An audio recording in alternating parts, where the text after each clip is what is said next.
My name is Tessa Rowland, and I'm 32 years old. If you'd looked at my life on paper 7 years ago, you probably would have said something annoyingly neat like, she's fine, she's safe, she's got it figured out. Married 6 years, nice apartment in the city, stable jobs, decent savings, no dramatic fights loud enough for the neighbors to hear. We look like a couple who'd done everything the right way. Sometimes I think about that version of my life the way you think about an old photograph. Flat, glossy, frozen in a moment where you can't see the crack spreading underneath the frame. You definitely wouldn't see the part where I'd eventually leave in the middle of the night and drive across state lines with 2 duffel bags, or the part where years later my ex-husband would stand frozen in the doorway of my office while my toddler ran straight into my arms. Back then, all you'd see was this. I was married to Evan Cole. He worked in marketing for a mid-size agency. Slick decks, client dinners, networking events. I was a software developer, which basically meant I spent my days talking to computers and my nights trying to pretend I could turn my brain off. We met in our mid-20s at a mutual friend's wedding. He made some stupid joke about the DJ's playlist. I laughed harder than it deserved, and by dessert, we were already planning a second date. 18 months later, we moved in together. 2 years after that, we got married. The standard progression, like someone had handed us a checklist, and we were dutifully ticking boxes. For a while, it worked. We had our routines, Sunday grocery runs, takeout, and Netflix on Fridays, shared calendars, shared passwords, and a shared sense of being grown-ups now. And then sometime around year 5, things started to shift. It wasn't dramatic at first, just a drift. Evan started staying out later. At first, it was the occasional late client meeting, the kind that comes with free drinks and networking opportunities. Then it became, the team's going out. We're celebrating a big win. My boss wants everyone at this mixer. His job was social. Mine wasn't. I spent most evenings hunched over my laptop, debugging someone else's mess or rereading the same paragraph of a book because my brain was still stuck on a code review comment. It made sense that he was out more, I told myself. Different careers, different rhythms. But then the little things piled up. The way he'd angle his phone away from me when he was texting. The calls he'd take in the hallway, voice low, pacing. The new clothes, shirts that fit just a little too well. A watch I knew we didn't talk about buying. The new cologne that clung to him when he crawled into bed after midnight. The sudden renewed obsession with the gym at weird hours. I think better on the treadmill, he'd say, like late-night cardio was some kind of personality trait. I wasn't stupid. I knew what all of that looked like from the outside. But on the inside, when it's your life and your marriage and your history, you learn how to explain things away in creative little ways.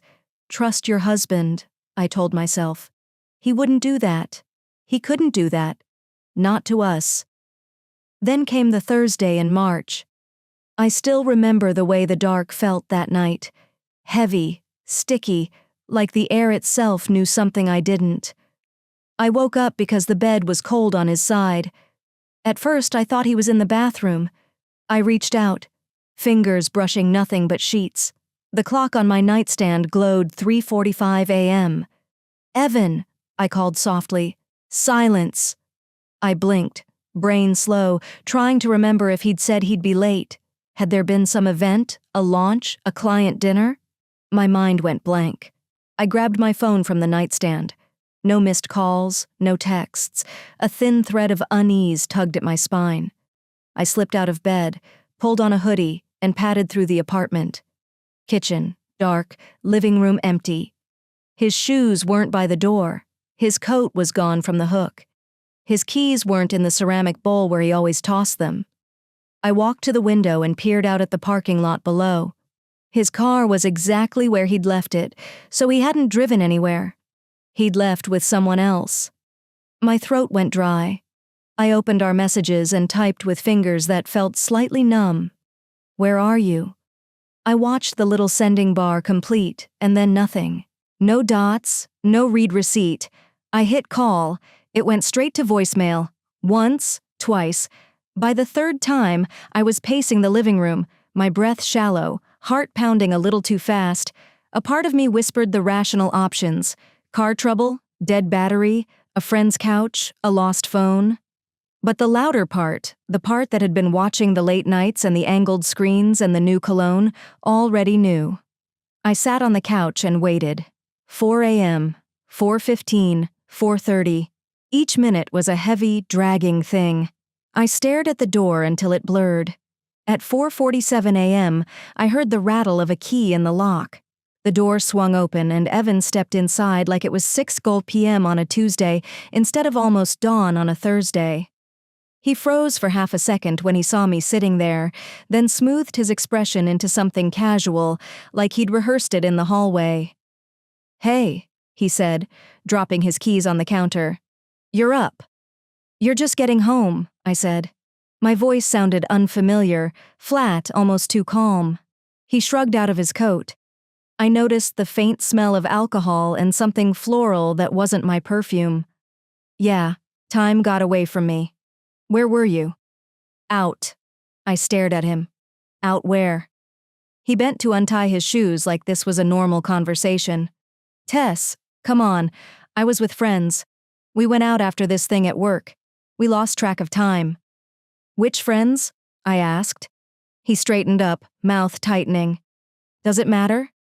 "It's almost 5 in the morning," I said quietly. "You were gone all night. Your phone was off. I had no idea where you were." "Yes, it matters." He dropped his coat on the back of a chair a little too hard. "My phone died. Okay, relax. I don't have to report my every movement to you." "I'm not asking for every movement," I said. My palms were cold, but my voice stayed steady. "I'm asking where you were at 3:50 a.m. when you weren't in our bed." He turned toward me then, eyes flashing. "Stop acting as if I owe you explanations," he snapped. "I'm not reporting to you." Something inside me went very, very still. There it was. Not just the lateness, not just the silence, but the contempt wrapped around the words. The way he said you like I was the problem, like I cleared my throat. The question itself was offensive. I'd spent months sanding down my own instincts so they wouldn't scratch his comfort. And now, in one sentence, he told me exactly where I stood. I studied his face. He wasn't drunk. He wasn't sheepish or embarrassed or even slightly apologetic. He was angry that I dared to ask. "Got it," I said. Finally, he frowned. "Got what?" "Nothing," I replied. "Forget it." I stood up and walked past him. The hallway felt longer than it ever had. In our bedroom, the lamp by my side of the bed cast a soft golden circle over the rumpled sheets. It looked like a picture from a catalog, safe, warm, staged. I sat on the edge for a moment, listening to the muffled sounds of him moving around in the kitchen. Cabinets, the fridge, and the tap are running. No apology, no attempt at an explanation beyond relax. Something in my chest shifted, like a piece of furniture finally scraping across the floor into its rightful place. I opened the closet and pulled out 2 large duffel bags. I didn't move frantically. I moved like someone following a checklist I'd written in my head months ago, just in case. Clothes first, enough for all seasons. Work outfits, jeans, the hoodie I was still wearing, underwear, socks, running shoes, toiletries, my laptop and charger, external hard drive, passport, birth certificate, social security card, bank statements, a folder with freelance contracts and tax returns. I could hear the shower turn on down the hall. I had maybe 10 minutes. I moved faster. I didn't touch anything that would start a fight later. No furniture, no shared purchases, no sentimental household items, just the things that were unquestionably mine. By the time the water shut off, both bags were zipped and lined up by the bedroom door like obedient dogs waiting to be let out. I slipped off my wedding ring and set it gently on the nightstand next to the alarm clock, still frozen at 4:47 a.m. in my mind. In the kitchen, I laid my house key on the counter. The metal clicked against the stone, a tiny final sound. No note, no explanation. He'd made it very clear he didn't owe me one, so I didn't owe him one either. I carried the bags down the stairs, my arms burning, my heart weirdly calm. It was that same calm you get right before a big drop on a roller coaster, the moment when you realize there's no going back, only through. I loaded the bags into the trunk of my car and slid into the driver's seat. For a second, I just sat there, fingers curled around the steering wheel, looking up at the dark windows of our apartment. Our life was up there. The couch we'd picked out together, the overpriced coffee table he'd insisted on, the framed photos from vacations where we'd smiled so wide the sun reflected off our teeth. It all suddenly felt like props in a play I'd been cast in without reading the script. I turned the key in the ignition. The engine caught. The dashboard lit up. I pulled out of the parking lot and onto the empty street, the city lights blurring past as I headed for the highway. I didn't have a plan. Not really. All I had was a direction away. An hour later, I checked into a cheap motel off the interstate. The room smelled like industrial cleaner and old cigarettes. The bedspread was a pattern of colors no sane person would choose on purpose. I sat on the edge of the bed and finally turned my phone back on. The screen exploded with notifications, missed calls, texts, voicemails, Evan's name over and over again. "Where are you? This isn't funny. Call me back. Seriously, Tessa, you're scaring me. If you don't answer, I'm calling the police." For a second, my thumb hovered over his name. Then, I put the phone down on the nightstand, screen still glowing, and pressed and held the power button until everything went dark. The silence that followed wasn't empty. It was clean. I lay back on the unfamiliar bed, stared at the unfamiliar ceiling, and listened to the hum of the air conditioner in the wall. Somewhere, miles away, my husband was spinning his own story about where I'd gone and why. But for the first time in a long time, I didn't feel like I was the one who owed anyone an explanation. I closed my eyes, and despite everything, I slept. The motel didn't magically fix anything. I woke up to rough sheets, a thin pillow, and a spine that hated me. But I also woke up to something I hadn't felt in months. Quiet. Not the quiet of our apartment. The kind where every silence felt like it was hiding something. This was just quiet. A cheap air conditioner rattling in the wall, cars passing sporadically outside, no footsteps pacing the hallway, no phone lighting up with late-night notifications turned face down on the coffee table. For about 10 seconds, I forgot where I was. I reached out to the side like I always did, expecting to find warm skin and the dip of another body. My hand met an empty mattress and an ugly, patterned comforter. Reality slammed back into place. I sat up slowly, rubbing my eyes. My phone was still on the nightstand, powered off. For a moment, I stared at it, feeling that familiar pull. Turn it on. Check. Maybe he apologized. Maybe there's an explanation that makes this all less insane. Instead, I swung my legs over the side of the bed, stood, and walked to the bathroom. I brushed my teeth with the little travel toothbrush I'd thrown in my bag without thinking. The woman staring back at me in the mirror looked like someone who'd spent the night outrunning a life she'd spent 6 years building. Hair a mess, eyes puffy, jaw set. "You did this," I whispered to my reflection. "You left." The strangest part was that underneath the fear and the nausea and the what now, there was a thin, bright line of something else. Relief. By the time I checked out, the sky was a dull, overcast gray. I loaded my bags back into the trunk and stood for a moment with my hand on the lid, feeling the weight of every decision pressing down. I could turn around, drive back, walk in with some half-baked story about needing space, and pretend this never happened. Or I could keep going. I got in the car and pulled back onto the highway. I drove west. I didn't blast music or cry dramatically with my forearm over my eyes. I just drove. Rest stops. Gas stations. A drive-through coffee that tasted like burnt cardboard. My mind moved from one practical question to another like stepping stones. Where am I going? How much can I afford? What do I do about work? About the lease? About the divorce? The word felt huge and heavy in my chest. Divorce. We'd never even said it in an argument. We weren't that couple. We were the we'll-figure-it-out couple. We're a reasonable adult couple. Right up until we weren't. By early evening, I crossed into another state. The highway signs changed. The radio ads changed. The landscape flattened out into something unfamiliar. I pulled into a small town purely because there was a vacancy sign glowing in the window of a rundown long-stay motel, and my eyes were starting to blur. It turned out the motel had a bulletin board near the office with faded flyers, babysitting services, used furniture, and tucked in one corner, a small studio for rent, month to month, furnished. Call Nora. I stared at the little tear-off strip with the number on it for a long time before I ripped one off. An hour later, after a brief phone call and a quick drive across town, I was standing in a cramped studio that smelled faintly like lemon cleaner and old carpet.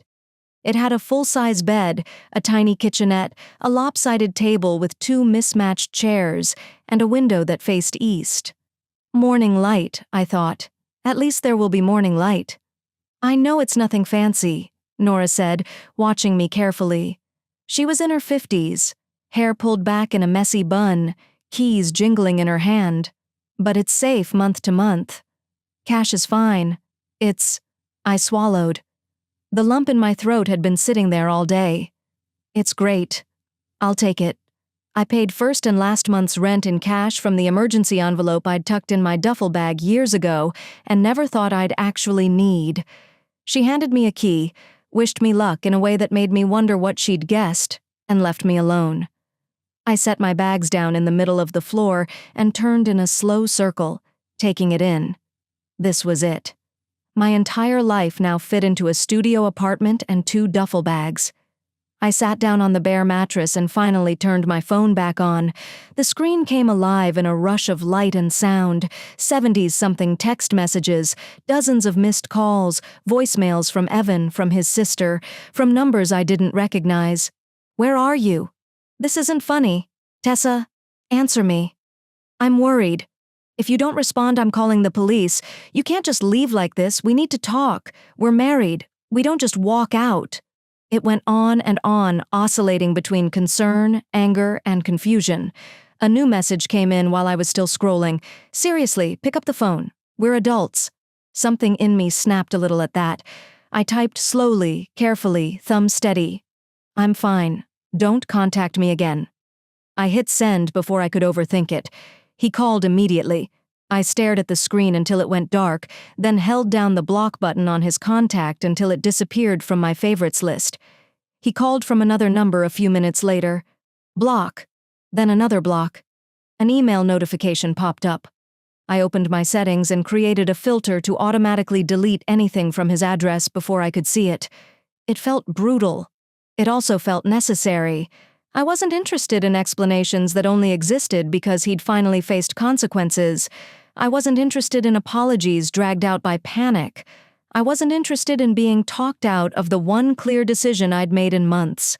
The next morning I called my manager. "Hey, Tessa," he said, clearly not expecting whatever this was going to be. "Everything okay? You never take days off." "I need some time," I said, voice steady. "Family emergency," he hesitated. "How much time are we talking?" "A couple of weeks," I said. "Maybe more. I'll document everything and hand off my current projects. I just need to step back for a bit." There was a pause where I could hear him weighing my reliability against the inconvenience. "Okay," he said finally. "Take the time. Let me know what you decide."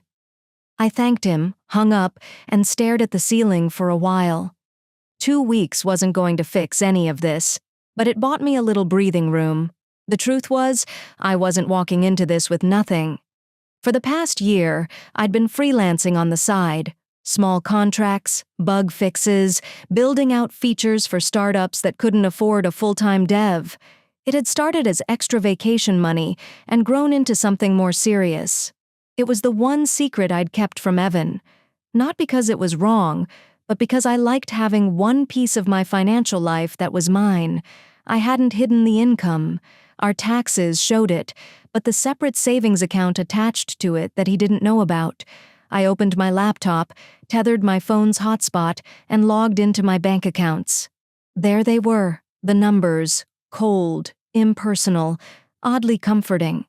Our joint savings, I transferred half into my new individual account at a bank in this new town. Half of what we'd built together, not a penny more. I left his half sitting there with his name still attached. I didn't touch the joint checking. That would start a fight I wasn't interested in having. My freelance savings, enough to cover a few months of rent and food if I was careful. Enough to give me a runway. I opened a new tab and started searching for remote software positions. Big companies, small companies, anything that wasn't tied to the city I just left. Within a week, I'd updated my resume, sent out more applications than I could count, and taken a handful of video interviews from the wobbly table in my little studio, my laptop propped on a stack of old magazines. The silence between those calls was loud. It was just me, my thoughts, and the hum of the refrigerator. In the evenings, when my brain was too fried to code, the doubts crept in. You overreacted. People work late. Phones die. You should have waited. You should have pushed for counseling. What if this is a huge mistake? What if everyone finds out you just ran? But then I'd remember his face at 4:47 a.m. The casual shrug, the way he'd said, "I'm not reporting to you." Like I was a prison warden instead of a wife asking why her husband disappeared all night. And underneath the doubt, that thin, bright line of relief would glow a little stronger. 2 weeks later, I had 3 job offers for fully remote positions, all decent pay, all with teams spread across different time zones, where nobody cared where my physical body existed as long as my code compiled. I picked the one that felt the most stable, accepted, and gave notice to my previous job. My manager was surprised, then understanding, then awkwardly kind in the way people are when they know something bad must have happened, but don't know what. With a start date a month away, I decided to upgrade my life from a woman sleeping on a sad motel bed to a woman with a functional apartment. I found a 1-bedroom in a quieter neighborhood, tree-lined streets, an aging but solid building, neighbors who nodded and then minded their own business. The rent was cheap enough that I could breathe without feeling like every grocery trip endangered my future. The night I moved in, surrounded by cardboard boxes and mismatched thrift store furniture I'd bought off local listings, I sat on the floor with a plastic fork and takeout lo mein and realized something. For the first time in a long time, my anxiety wasn't about whether someone was lying to me. It was about whether I could build a life on my own terms. I opened my laptop and filled out the online forms to start the divorce. No accusations, no detailed narrative, just the simple truth. Irreconcilable differences. I asked for a clean split of assets, no alimony, no petty fights over furniture or decor. When the system asked for an address to send the papers to, my fingers hovered for a second. Then I typed in the apartment I'd left in the middle of the night. I imagined the envelope arriving, his key turning in the lock, his hands flipping through the mail, his eyes catching on my name next to a petition for dissolution of marriage. I didn't feel satisfaction. Not really, just a sense of something shifting into place. I hit submit. Somewhere in the middle of the night, my phone buzzed with a number I didn't recognize. I rolled over, looked at the screen, and let it go to voicemail. In the morning, I blocked that number too. It would be months before I met the man who would sit across from me in a coffee shop and ask with genuine curiosity, "Is that book any good?" Months before, I'd feel something warm and terrifying unfurl in my chest at the way he listened, but sitting cross-legged on the floor of my half-furnished apartment, divorce papers in motion, and a new job on the horizon, I had no idea any of that was coming. All I knew was this. I had walked away from someone who believed basic honesty was optional. Now I had to figure out who I was without him. It's strange how a life can settle into place without making any dramatic announcement. One day, you wake up in a tiny apartment surrounded by empty takeout containers and feel like you're squatting in someone else's life. And then weeks later, you're making coffee in the same kitchen, half asleep, and it finally hits you. This is mine now. A month after I filed for divorce, I started my new job. Fully remote, sensible onboarding, a team scattered across 3 time zones. The kind of place where nobody cared whether you wore real pants as long as you merged your pull requests on time. It was the first time in almost a year that I felt competent again. Not as a wife, not as someone holding a dying marriage together by the corners. Just me. I built routines. Morning runs at 6, a real breakfast, work from 8 to 5, gym in the evenings, dinners that weren't always microwaved, and a book before bed if my brain wasn't in meltdown mode. My days took the shape of quiet predictability, something I didn't know I'd been starving for. And then the divorce was finalized. My lawyer called me one afternoon while I was in the middle of debugging a feature that refused to stop throwing a null pointer exception. "She signed," he said. I froze. That's it. That's it. No contest. It's done. No contest. No attempt to negotiate. No dramatic plea. No last-minute emotional ambush. Just a clean signature on a line that ended 6 years ago. I expected something inside me to split open. Grief, anger, nostalgia, anything. But all I felt was a long exhale. I hadn't realized I'd been holding. Afterward, I needed air. I closed my laptop, grabbed my jacket, and walked to a coffee shop downtown. It was one of those small places with mismatched chairs and plants living in whatever jars people had donated. The windows fogged easily, blurring the outside world into soft watercolor shapes. I ordered a latte and sat near the back, holding the warm cup between my hands like it was grounding me. I wasn't sad. I wasn't relieved. I just existed. For the first time, that felt like enough. The shop was busy, students typing furiously, people in business casual, holding hushed meetings, a couple arguing softly over a shared pastry. I was halfway through my drink when a man sat down at the table next to mine.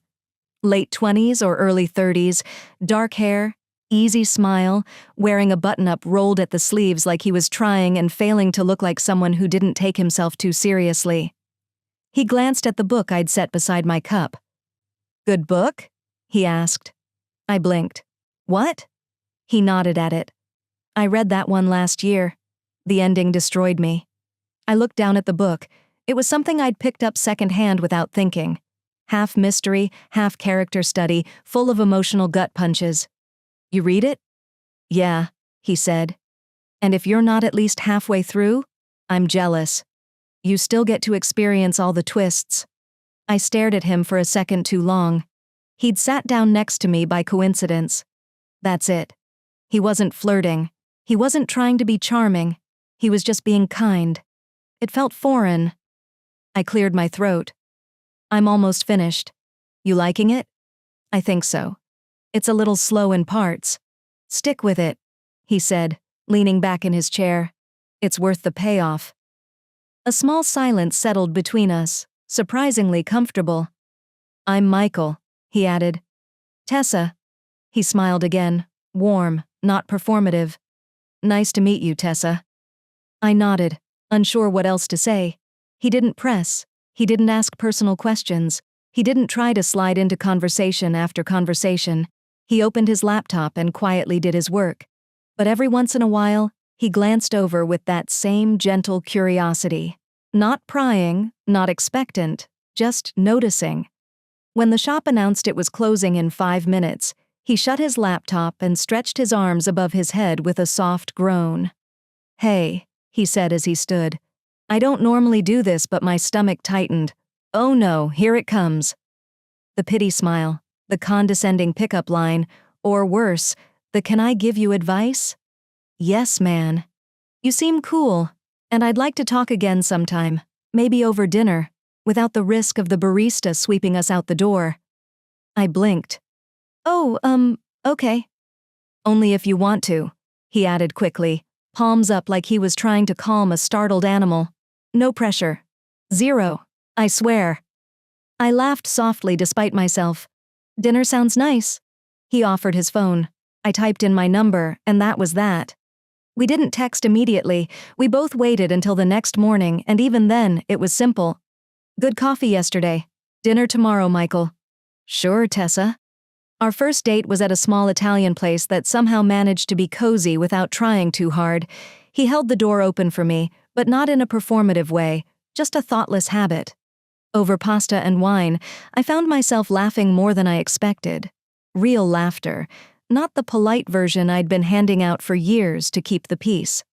He told me he was a fourth-grade teacher who'd moved from the Midwest a couple of years ago, that he loved hiking and terrible reality TV, that he had a sister he adored and a dog back home he missed so much it physically pained him. I told him I was a software developer and recently divorced. He didn't flinch. "Rough?" he asked gently. "Yes," I said. He didn't ask for details. He didn't press into the wound. He just nodded. "I'm glad you're here now." The second date was easier than the first. The third is even easier. By the fourth, we had developed inside jokes, tiny, harmless things that felt like pieces of a new language. And slowly, painfully, beautifully, I felt something inside me thaw. It wasn't a sudden fall. It was a slow unlearning of fear, one quiet evening at a time. About 4 months in, we were walking along the river after dinner. The air was crisp, our hands brushed. He glanced over at me like he wanted to ask something but wasn't sure if he was allowed. "Can I?" he started. I reached for his hand before he could finish the question. He let out a breath that sounded relieved. "This okay?" he asked. "It's good," I said softly. "It's really good." By month 6, we were seeing each other regularly. Not clingy, not dramatic, just steady, consistent, like oxygen. And I kept waiting for the moment he would turn into someone else, the moment he'd snap or disappear or angle his phone screen away, the moment the mask would slip. But it never happened. Michael wasn't perfect. He sometimes forgot to answer texts. He overwatered plants. He lost his wallet twice in 1 month.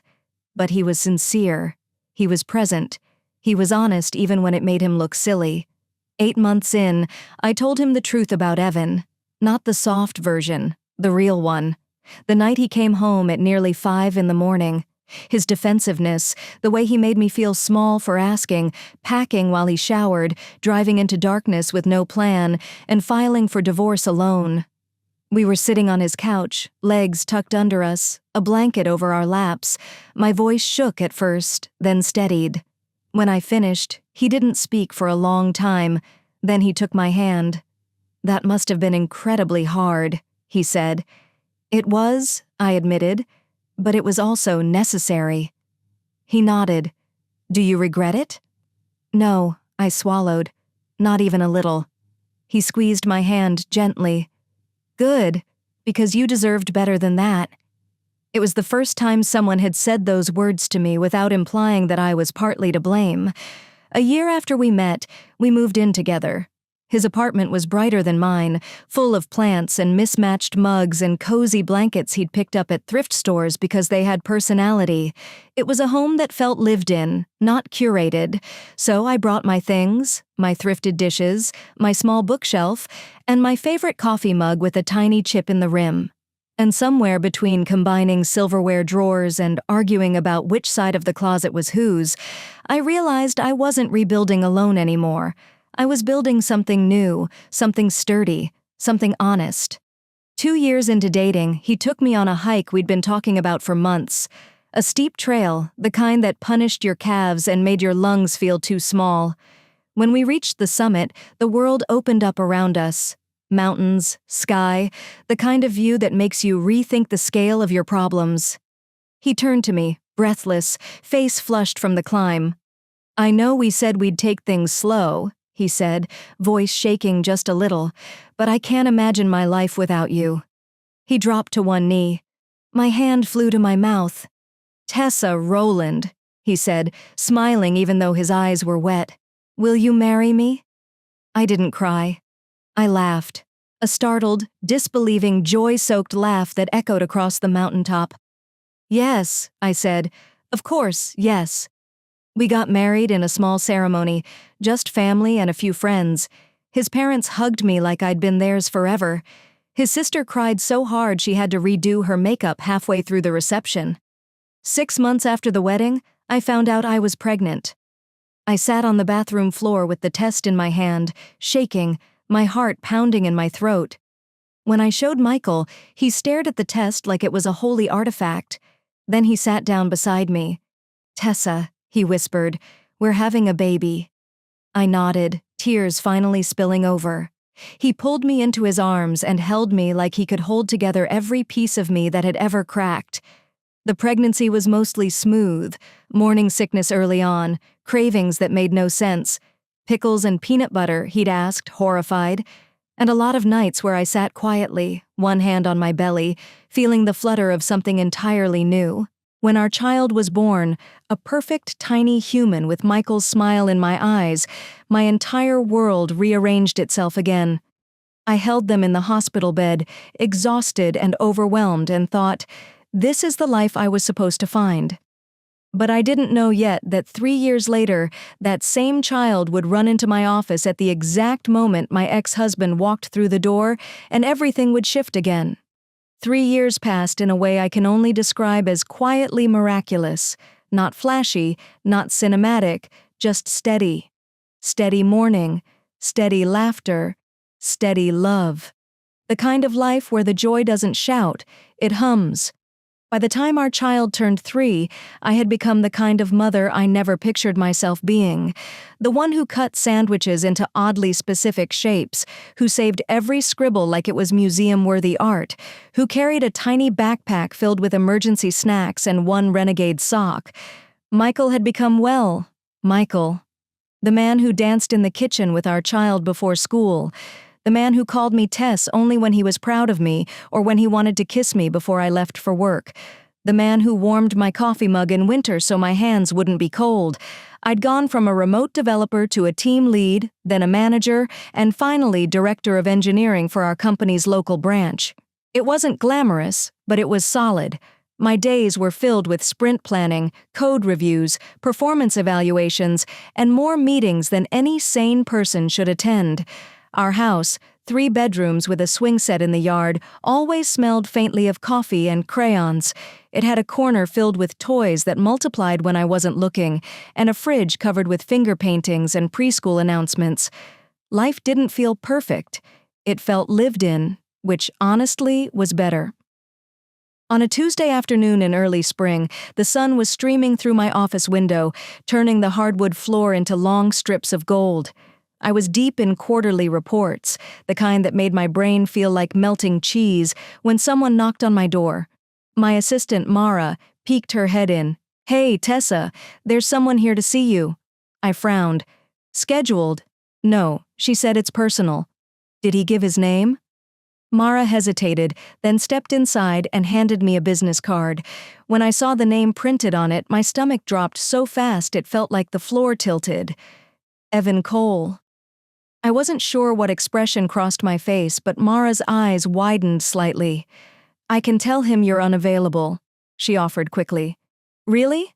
I can send him away?" I swallowed, forcing my voice steady. "Did he seem upset?" "He seemed determined," Mara said carefully. "And nervous, I think. He wouldn't leave." Of course he wouldn't. I stared at the card. White, minimalist, pretentious font. A faint crease down the middle like someone had been bending it between their fingers. 7 years. 7 years of silence. 4 years of rebuilding a life he never got to ruin. "Send him in," I said finally. "Are you sure?" "Yes." My voice was calm. Maybe too calm. "He can have 5 minutes." Mara nodded and slipped out. 2 minutes later, my office door opened. Evan stepped inside. I had expected to feel something. Anger, anxiety, maybe a spike of adrenaline. But what I felt was distance, like I was looking at someone from a past life I barely remembered. He looked older, not just aged, worn. His face was thinner, cheekbones sharper. His hair was cut shorter, darker, like he'd stopped caring about things that once mattered. His posture was slightly hunched, as though carrying something heavy he didn't know how to set down. "Tessa," he said softly. I didn't stand. "Evan." He closed the door behind him and stood awkwardly near the chair opposite my desk. "You look different." "I am different." He nodded, eyes darting around the office as if delaying the reason he had come. "You've done well, Director of Engineering. That's impressive." I didn't respond. He cleared his throat. "Can I sit?" "You already are." My tone wasn't sharp, just neutral. He sat. Silence stretched thick and uncomfortable. He clasped his hands together, knuckles whitening. "I know you probably don't want to see me," he began.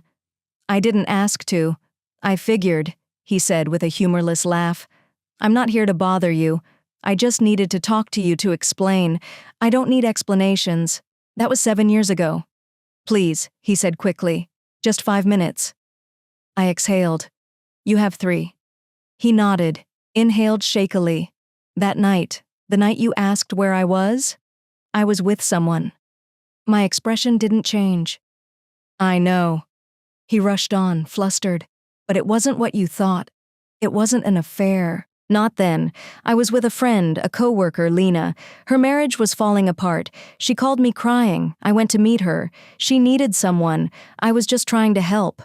"Why didn't you say that?" I asked evenly. When I asked at 5 in the morning, his jaw tightened. "Because you were interrogating me. You looked at me like I'd done something wrong. I felt attacked. I got defensive. And that justified lying." His face crumpled slightly. "I made a mistake, a big one. But I wasn't cheating that night." I watched him for a long moment. "Are you done lying?" I asked quietly. He blinked. "Tessa, you didn't come here for closure," I said. "You came here because you're drowning in guilt and you want me to hand you a life raft. So let's try this again." His throat bobbed. "Were you cheating on me?" Silence, long, heavy, telling. I didn't move, didn't blink, just waited. Finally, his shoulder sagged. "Yes," he whispered. For a moment, the room felt too still. Not painful, just still. "How long?" I asked. "About 6 months. Her name?" He swallowed hard. "Lena Briggs." "Married?" He nodded slowly. 3 kids. I exhaled slowly, deeply, steadily. He looked up, eyes glassy. "I ended it after you left. Everything fell apart. Her husband found out. I lost my job. She lost hers. Her marriage is over, and I've regretted it every day since." "You didn't regret it when you came home at 5 in the morning," I said. "You didn't regret it when I asked for the truth. You regretted it when you faced consequences." "Tessa, please." "No," I said softly. "Don't do that. Don't rewrite this." He blinked rapidly, breathing unevenly. "I needed to apologize. I needed to see you to know you're okay." "I am." He nodded, defeated. "Yeah, I can see that." He stood hesitantly. "I guess that's all. I'm sorry I bothered you." He turned toward the door, hand on the handle, and that was when I heard it. "Mommy." A high, bright, delighted voice barreling down the hallway. Before I could turn, the door burst open. A small body, dark curls bouncing, backpack hanging crookedly, shoes lighting up with every step, ran straight into my office and launched into my arms. I caught them automatically, lifting them onto my hip. My child, my heart outside my body, and when I looked up, Evan was frozen, completely still, his eyes locked on the little person, clinging to me with absolute trust. "You have a kid," he whispered. "I do." "How old?" 3. I watched the math happen in his head, the realization, the sting. He swallowed. "You moved on fast." I met his gaze without flinching. I moved on to something real. He looked like I'd hit him. Before either of us could say another word, another figure appeared in the doorway. Michael. He stopped just behind Evan, taking in the scene instantly. My child perched on my hip. Evan was standing like a ghost dredged from the past, me watching it all unfold. "Sorry for the surprise drop-in," Michael said gently, stepping around Evan to kiss the top of our child's head. We were nearby. His eyes flicked to mine. "Are you okay?" they asked silently. I nodded. Michael turned to Evan, polite but firm. "You must be Evan." Evan's mouth opened, then closed. "Yeah, I was just leaving." Michael nodded once. "Safe travels." Evan stared at him, at me, at our child. Something inside him seemed to crumple. He stepped out of the doorway without another word. Michael closed the door gently behind him. Our child squirmed to get down, immediately fascinated by the pen on my desk. Michael stepped closer, brushing his fingers against my arm. What did he want? "Closure," I said. I gave him the truth. He nodded. "Good." I exhaled, leaning into him just a fraction. Lunch? He smiled. The three of us? Yeah, I said, heart finally steady. That sounds perfect. People imagine closure as something cinematic. A big speech, tears, a door slamming, a dramatic walkaway scored by emotional orchestra music. But real closure isn't loud. It's quiet, almost anticlimactic. It sneaks in like a final exhale once the storm has already passed. The day after Evan showed up at my office, I expected something. A follow-up email, a text from an unfamiliar number, one last attempt to rewrite the past. Nothing came. No calls, no messages, just silence. And the thing about silence is you start to realize how peaceful it is when it isn't full of fear. That evening, after dinner and bath time and a spirited negotiation about why we do not draw on walls, even if the marker is washable, Michael and I finally collapsed on the couch. Our child was asleep in the next room, breathing softly through a stuffy nose. Michael rested his head on my shoulder. Rough day. Long, I said. Not rough, just heavy. Want to talk about it? Maybe, I said, but not yet. He kissed the side of my head, slow and warm. Whenever you're ready. That was the nice thing about Michael. He never asked for emotional labor on a deadline. He just held the space open. We watched something mindless on TV, hands tangled on the couch between us, and I kept thinking about Evan's face when our child rushed into my arms. Shock, regret, something bordering on grief. But not for me. Not really. He grieved the version of me he had imagined was waiting in a freeze frame somewhere, still stuck in the life he tore apart, still available to validate his remorse. The reality must have been a gut punch, a family he couldn't place himself into, a life that didn't leave a him-shaped vacancy. I didn't feel guilty. I didn't feel triumphant. I felt done. Really done. For the first time since I left him at 4:47 a.m., I felt the chapter close. Not with a slam, but a click. A week later, I got the missing details. It happened at a birthday party our friends were throwing for their toddler, a blur of cupcakes, sticky fingers, and children running in every direction. I was helping clean up juice boxes when I heard my name from behind me. Tessa. Oh my God. Hey. It was Claire, one of Evan's old friends from before everything imploded. She lived a few towns over and knew my friend through a co-worker's cousin or something equally random. She looked surprised to see me, then relieved, then mildly anxious. "I've been wondering about you," she said. "Are you doing okay?" "I'm good," I said simply. She hesitated, biting her lip. "I heard Evan showed up at your work." I nodded. "He did." "I'm sorry he's been a mess for a long time." I said nothing, letting her talk if she wanted to. "I wasn't going to say anything," she continued, "but I feel like you deserve the truth about that night." I gave a short, humorless laugh. "I already know," he admitted it. "Good," she said, relieved, because the story he used to tell people was insane. "What did he say?" I asked, my curiosity dry, not emotional. "That you overreacted," she said. "You accused him of cheating when he was just helping a distressed colleague. That you packed your bags in some kind of impulsive rage." I snorted. Impulsive, right? But the truth? Claire shook her head. "We all knew. I think even he knew. We knew." She lowered her voice. "It was Lena, his boss. They were having an affair for months. Everyone at the agency suspected it. They weren't subtle." I raised an eyebrow. "Her husband found out," she said. "Exploded apparently. Went straight to the company. HR got involved. Evan got fired. Lena got transferred and then quit. Sounds about right. He lost a lot." She added job, reputation, friends, and himself. I think I shrugged. "Not cruelly, just factually. I left before all that," I said. "Whatever happened after wasn't because of me." "No," she said.